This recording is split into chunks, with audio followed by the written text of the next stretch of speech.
Right on, writers, and welcome first-time viewers to the Books by Adrian author platform. I am your host, Adrian Santiago, and this is Typewriters Podcast. This is sort of our follow-up show to this week's live stream Sunday, where we interviewed the awesome Natalie Pinter, and today we're going to continue that conversation with her on Typewriters Podcast. On this one, we get a little bit more into like the craft of it all and a little more casual, a little more laid back. So this should be a lot of fun. Now, if you haven't already, go ahead, like, comment, subscribe, all that good stuff. You know what to do.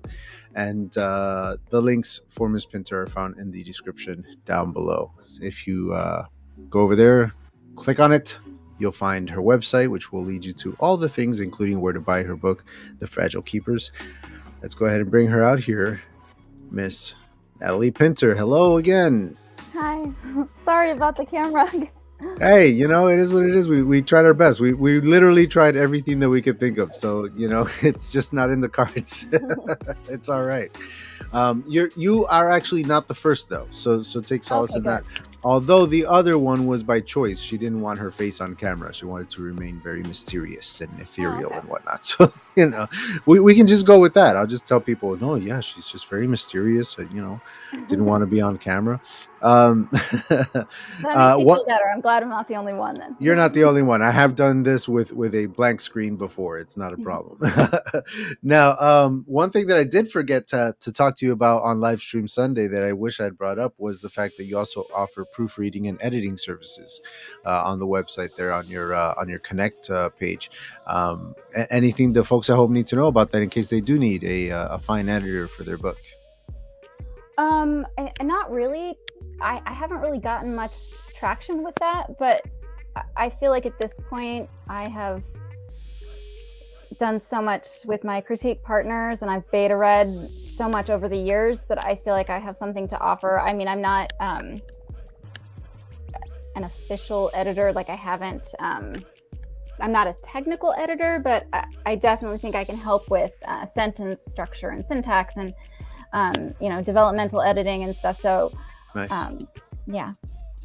Yeah, my sister's the same way. She's a published poet and she's written a screenplay or two that I keep telling her she needs to shop around.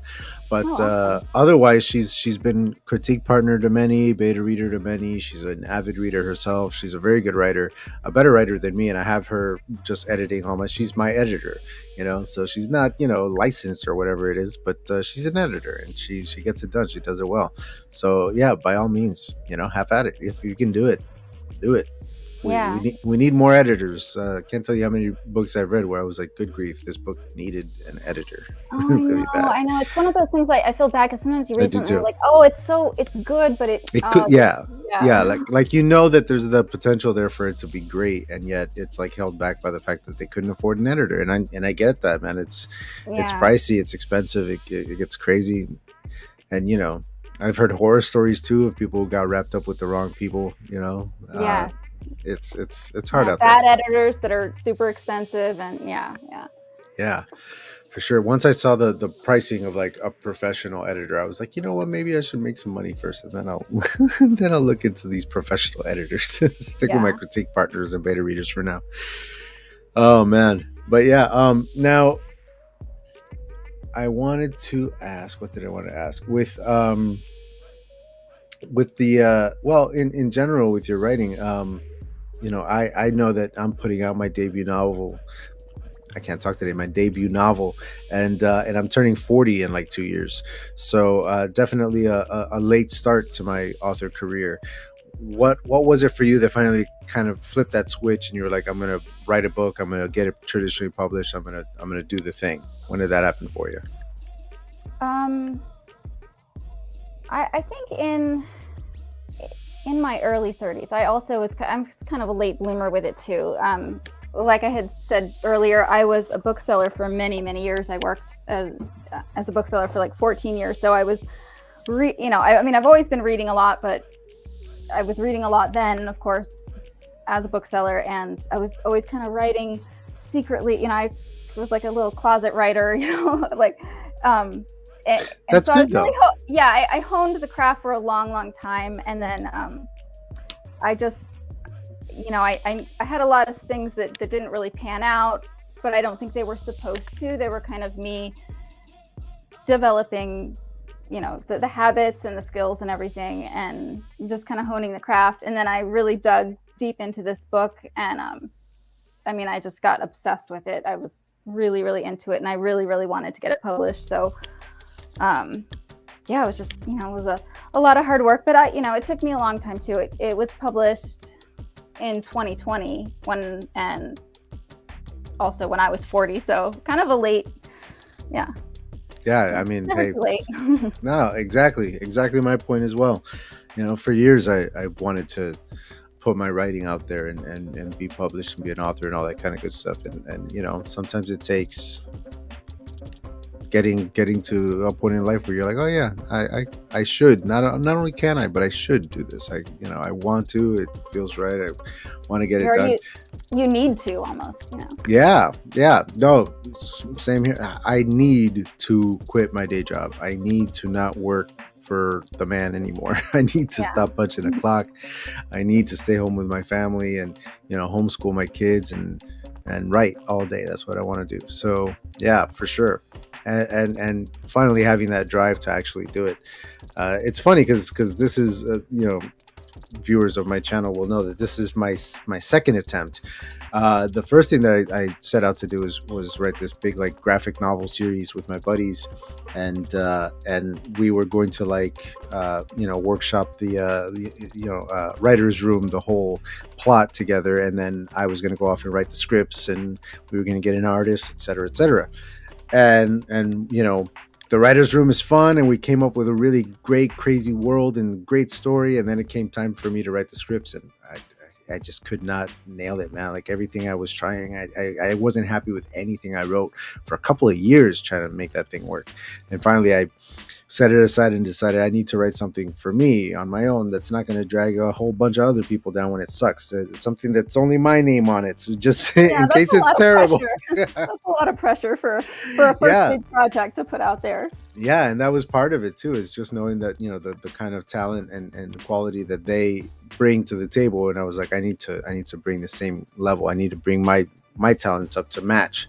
And so and even then it took a while to figure out what story I was going to tell. It took a while for a random short story I wrote to then become the prologue to a novel that becomes a series, and it's just grown throughout the writing of it. Snowballed all on its own. Does that ever happen to you? You start writing a thing and it just kind of like becomes a thing that you had no plan for it to become? Yeah, that's awesome. That's great when that happens. Yeah, for sure. And you said that you were writing for like years before you put anything out. Closet writer, as you say. Some of the best debut novels come out from writers that were writing for years without showing people their stuff. So, what was it like to finally start shopping your thing around to publishers, or even the editing process, showing your story to people and letting them critique it? Was it nerve-wracking to do all that? How did that go for you?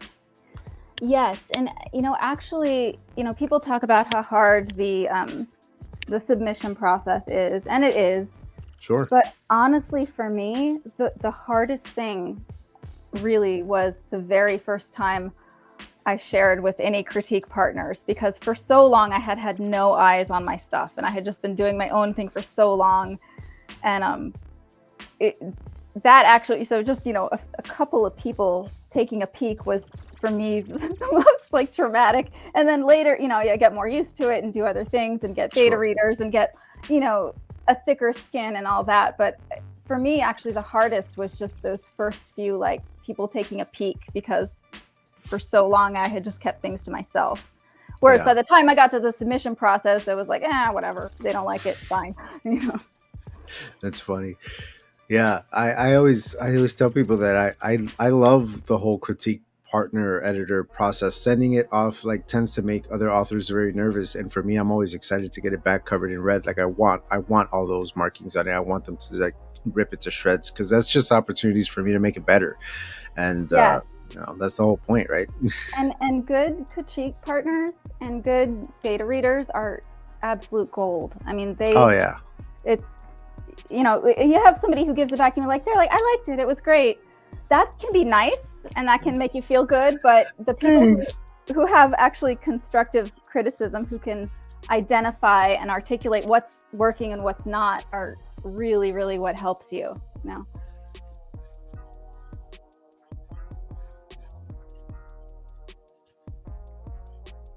You have frozen from my end, so I'm going to wait here for a second. Hopefully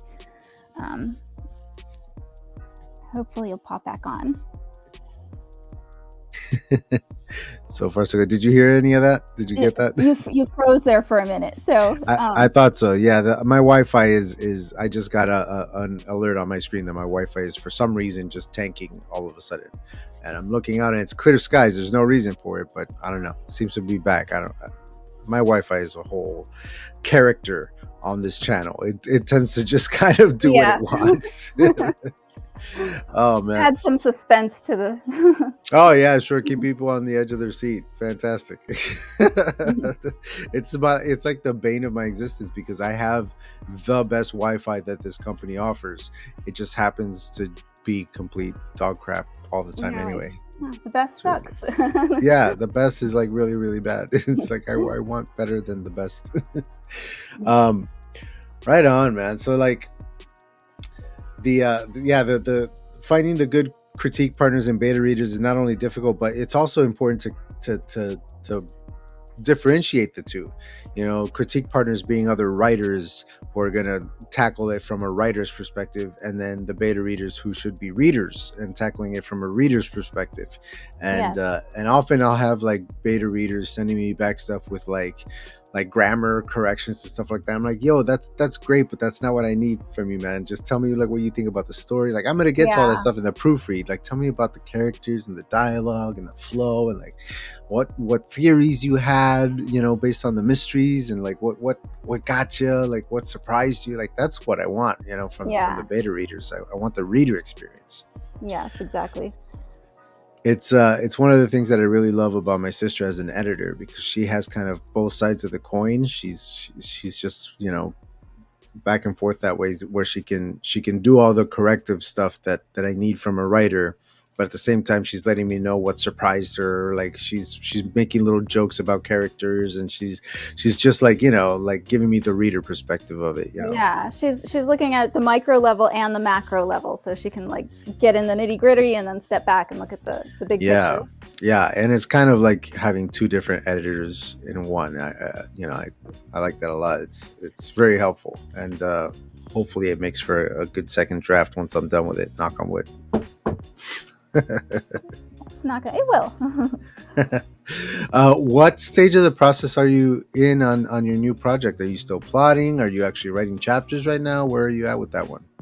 Yeah, it's still, I'm slow, and it's Me still too. early. I do multiple drafts, and it takes me a while, so I've got a ways to go. Yeah, I've been working on mine for 3 years, so no judgment here. Like we're all slow. We all do it. Well, not all of us. There's some people that crank out 5 books in a year, and I don't understand them. They're freaks, but they can do it, so do it. Like, yeah, I don't understand. I'm not that kind of writer either. Yeah. I was watching an interview with George R.R. Martin and Stephen King, and they were like interviewing each other. Oh my God, it cracks me up, because George Martin is like, how the hell do you write so many books so fast? Yeah. And Stephen King, like, he didn't even bat an eye. He just goes, well, if I want to write, 60,000 words by whatever, then that's six pages a day for 3 months. And so I just write 6 pages a day. I just make sure that I do that. And George Martin is like, what? Yeah. Like, how? It's just that simple. You just produce, Yeah, he's like, I just do it. I just write 6 pages a day. Like, I guess he never like writes himself into a corner or encounters a problem. I don't know.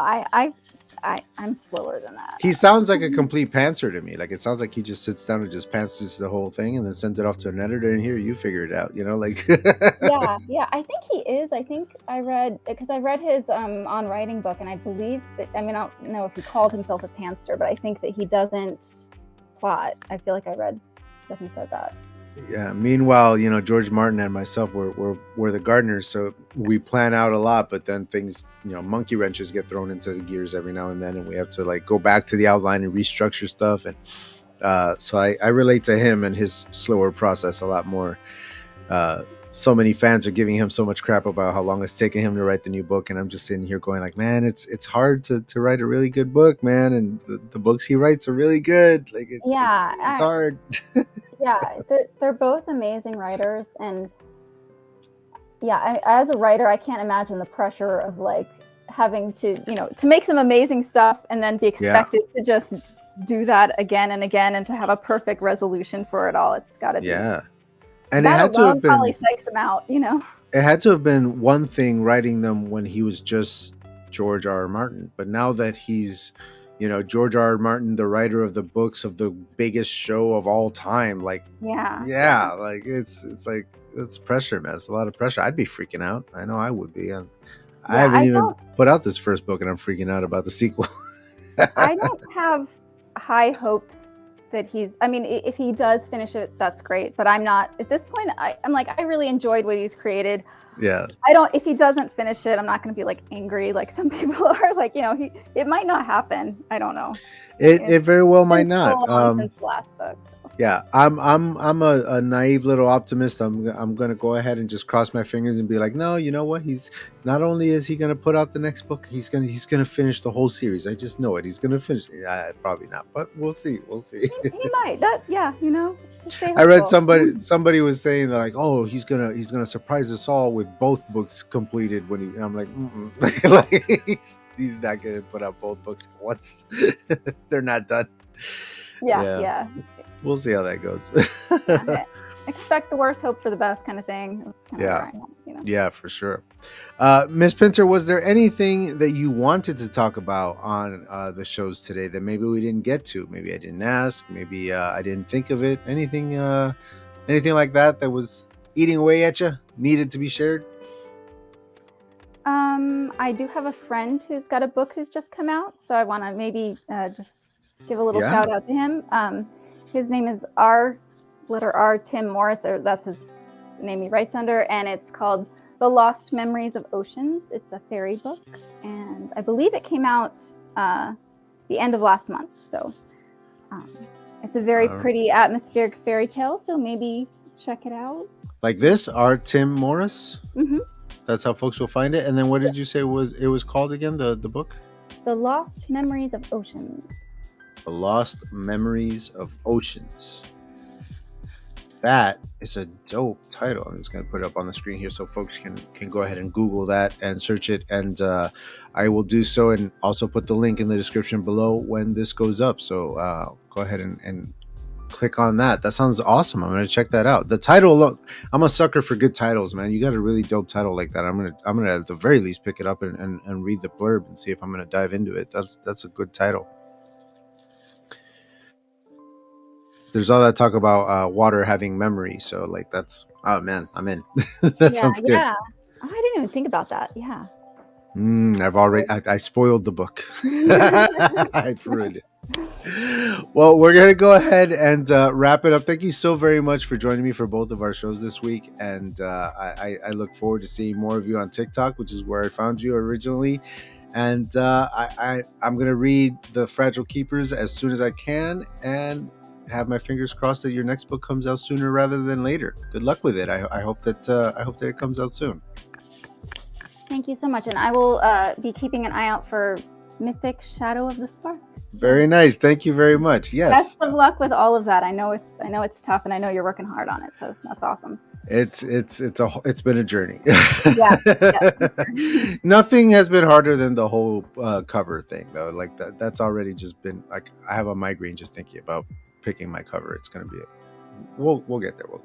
Well, if you ever want to, throw me images and get my opinion, I'm happy to help in any capacity I can. I will take you up on that. All right. I know the feeling. Well, thank you very much. Like, comment, and subscribe, everybody at home. Share with your friends. If you are listening on iTunes or Spotify, give us a rating, preferably 5 stars or else. And right on, writers. We out.